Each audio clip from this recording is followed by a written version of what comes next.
Have you ever recorded yourself playing along with a recording or in a live situation, then listened back and thought, great, I'm quitting the drums? Chances are you made one of these 4 time mistakes.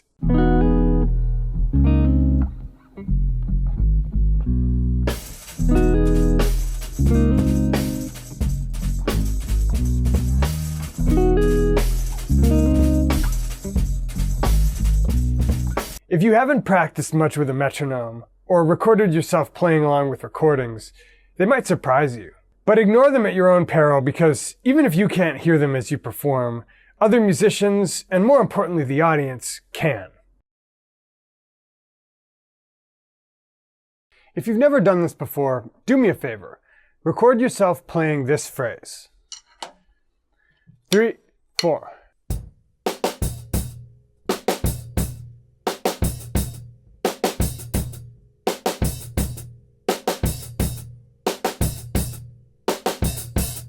Or maybe this phrase, 3, 4.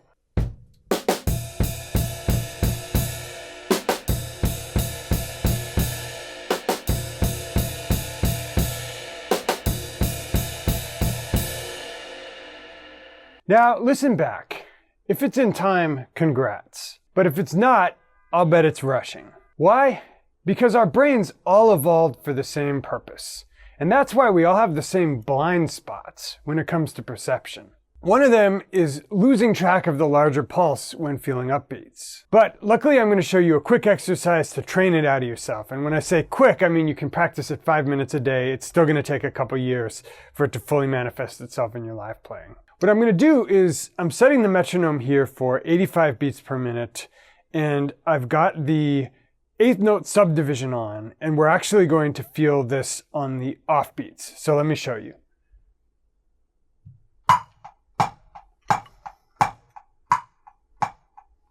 So we're going to feel it 1, 2, 3, 4. 1, 2, 3, 4. Got it? I'll explain more about why later, but for now let's just play these 2 exercise beats I showed you.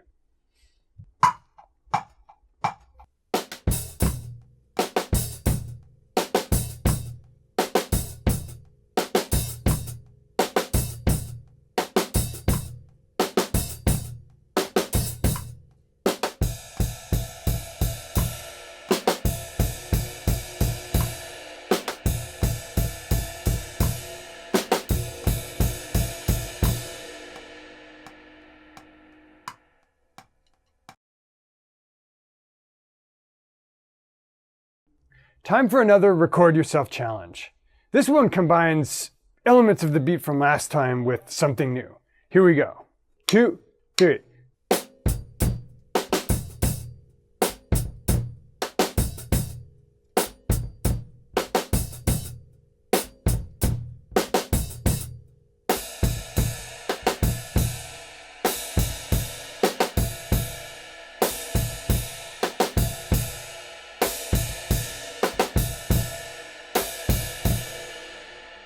Any guesses what our tendency is here when we've got the beat 4 quarter note going to the beat 1 quarter note?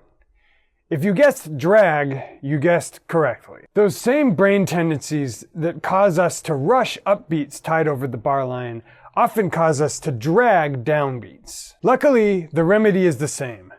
Metronome on 8th offbeats.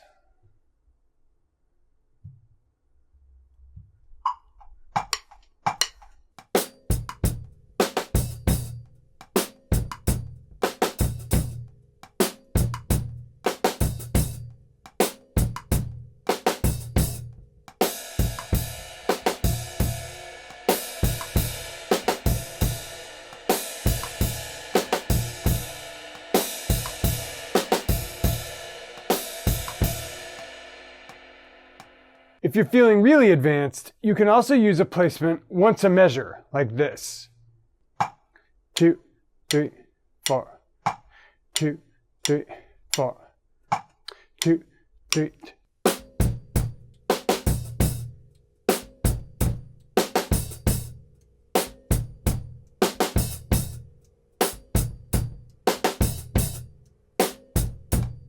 Using the metronome like I just did on only the downbeat of every measure will tell you more broadly whether you're rushing or dragging, but it won't tell you the specific part of the bar you're rushing or dragging in. That's why I recommend doing the 8th offbeat exercise first. Can we take a knee for a quick aside? Many people use the metronome wrong. Sure, you want to practice with it on downbeats to be able to follow the click.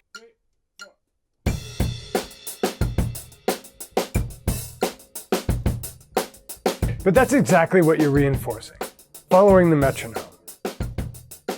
In real-life situations, however, you won't have that artificial beat to follow. You'll have to create the time from within yourself and be confident that you're not either rushing or dragging. That's why I started practicing with the metronome on offbeats.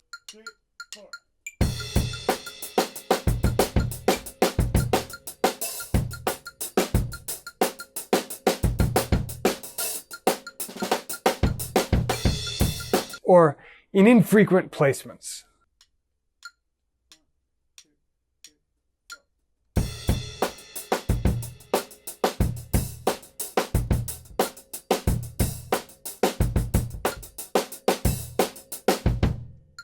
It forces you to create the tempo yourself and provides a gut check about whether you're rushing or dragging, instead of just giving you a pulse to follow.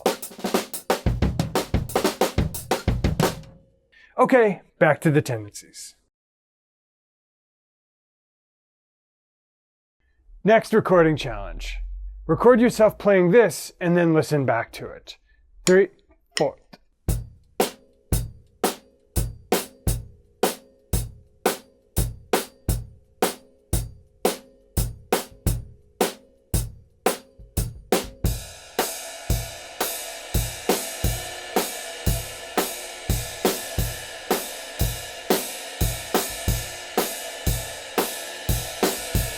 This rhythmic placement is actually pretty famous because I covered the exact same thing in my previous lesson. And quick guess what your time tendency is for that one. If you guessed rushing, you were correct again. Same as the others, quick but not easy fix. And when I say quick, that means 5 minutes a day, but probably for a couple years to really get it together. And we're going to do the same 2 metronome placements. The first is 8th offbeats, and arbitrarily I just chose 84 beats per minute. 2, 3, 4.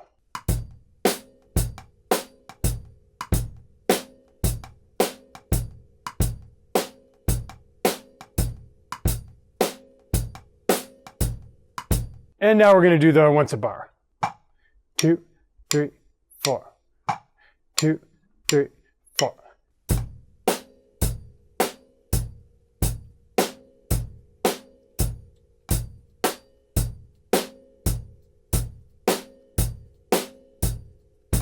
Finally, there's an easier way to start combating the tendency to rush these right away in your live playing, and that's simply to play with a reference point like hi-hats playing on quarters. So check it out.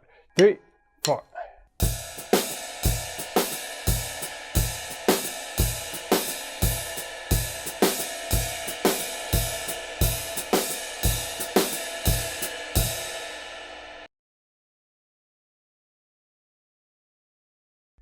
Beat challenge. 3, 4.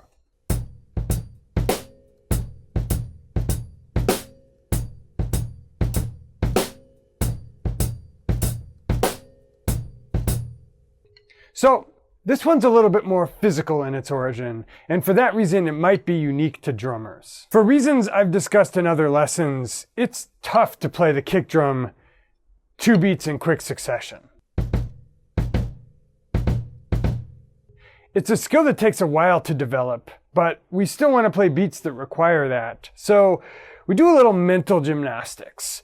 We elongate the phrase to give ourselves more space between the first and second kick drum note. And we do that and still make sure we arrive on the downbeat by playing the first beat early. So instead of a 1 E and a 2 E and a 3 E and a 4, it's a little bit more like a swung beat. It's a little bit early in the bar. A good example is if you're thinking about a samba, instead of something like, it'll tend, if you're listening to a beginner, to sound more like, it's subtle, but if you're listening to a recording that you're trying to play along with, you're going to notice that that's on the early side. I've got 2 exercises for this. The first is a 16th note metronome offbeat placement, or an eighth note depending on the quarter note pulse. 2, 3, 4.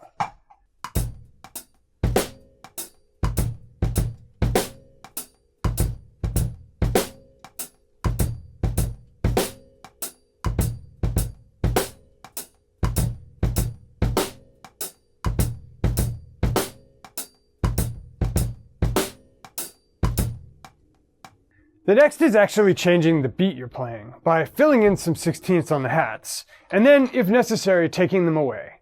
So instead of,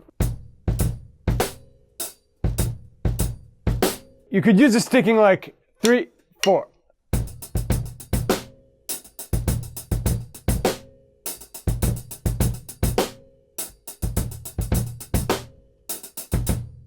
And what that does, the sticking, first of all, is right, left, left, right, right, left, left. And you're lining up the strong hand notes on the hats with where you're hitting the kick drum. So, and the only extra thing you're doing is playing the snare drum where it would fall in that beat. Finally, you can back it off and just play eighth notes on the hats. So,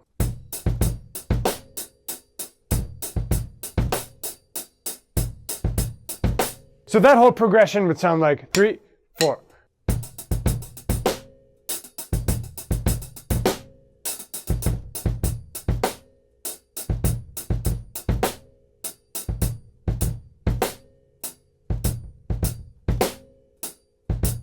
And remember, keep recording yourself and see how well you're doing after a day of practicing this. So, why is it important to understand these 4 particular tendencies?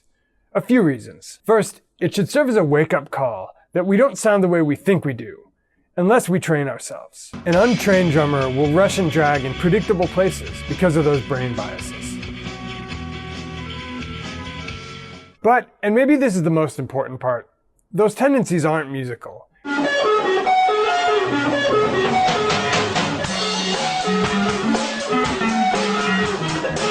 Rather than enhancing the flow of the music, they tend to get in the way of it and make it more jittery and less danceable. Second, and this is the good news, it means we don't have to waste time practicing everything under the sun just to improve our time. By focusing on just these 4 tendencies, you'll eliminate probably 80 to 85% of your crappy time habits. And then when you're in a live situation, you'll be able to focus on just playing the music. I hope you've enjoyed this lesson, and now I want to take a minute to tell you what you can do if you'd like to go a little bit deeper. If you click on the link directly below the player and enter your email address on the next page, I'll send you 3 free videos that I promise will improve your playing more in the next 3 weeks than it has improved in the last 6 months. That's 3 free videos in 3 weeks. To grab that, just click on the link below. Guys, I'll see you next week in another Lesson of the Week.